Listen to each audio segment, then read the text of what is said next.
Coucou, je suis super contente de te retrouver cette semaine. On va mettre KO 2-3 bêtises qui nous empêchent d'avancer, d'être, de manifester l'être véritable que ton Dieu dit que tu es, son fils.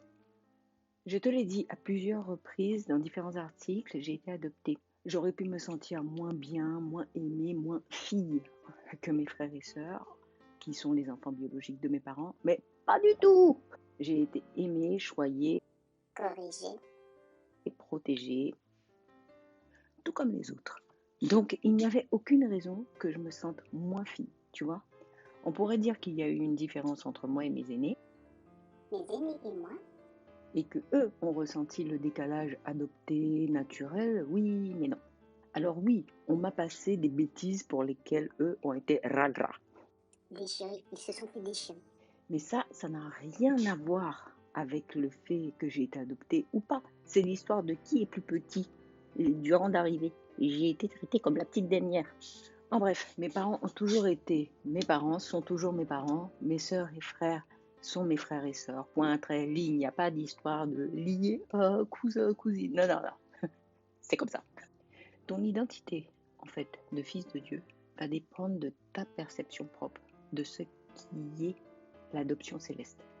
Adoption pour Dieu veut dire que tu es pleinement fils, sans différenciation d'avec Jésus, et que lui est pleinement Père. Jean 1, 10, 13. Celui qui est la parole était déjà dans le monde, puisque le monde a été créé par lui, et pourtant, le monde ne l'a pas reconnu.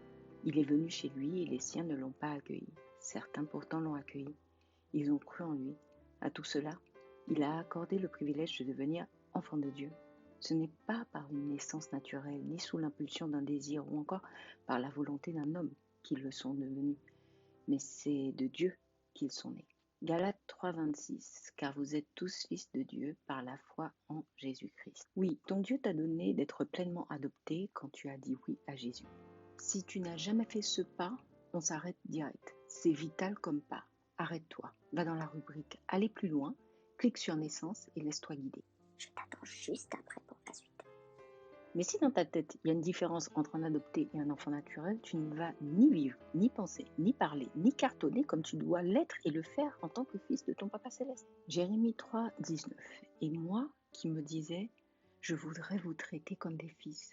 J'aimerais vous donner un pays de délices, vous faire entrer en possession de ce qu'il y a de plus beau au milieu des nations.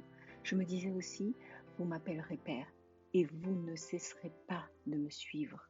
Tu as peut-être été abandonné, violenté, abusé, rabaissé et j'en passe, par celui que tu aurais dû appeler papa ou qui était censé jouer ce rôle. Mon ami, je ne vais pas te raconter que je te comprends, c'est faux. Je peux entendre ta souffrance, je peux entendre la souffrance que tu as portée et que peut-être tu portes encore, mais je ne peux pas te dire que je te comprends complètement. Je peux simplement te dire que je suis désolée que tu n'aies pas eu ce papa que tu devais avoir, car c'est ce qui avait été appelé par ton Dieu pour toi.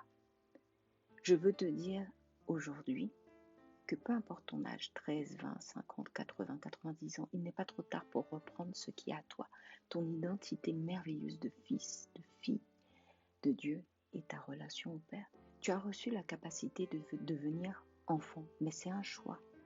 Faire ce choix va te demander de renoncer à ta perception du Père tel que tu l'as toujours vu, cru, et d'aller chercher dans la vérité, la parole, ce qu'est un papa.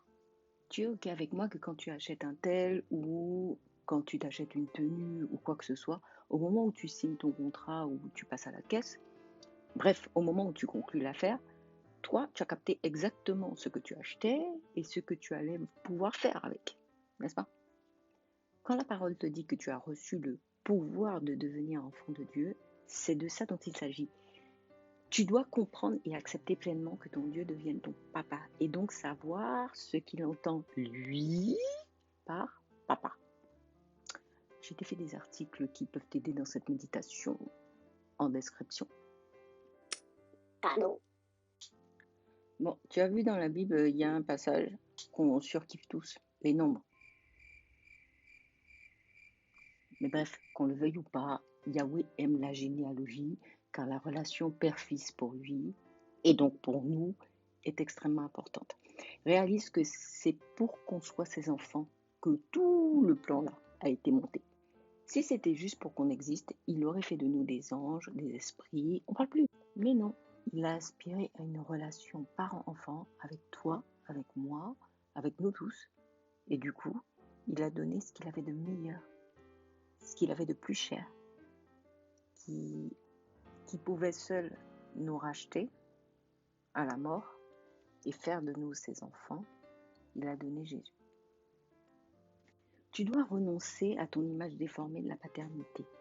Apprends ce qu'est un père à la lumière de la vérité et l'humilité de reconnaître si besoin que tu n'avais pas compris ce que ton Dieu entendait par Papa Céleste. Et enfin, dis-lui, tu es mon père. Il n'attend que ça. Ready?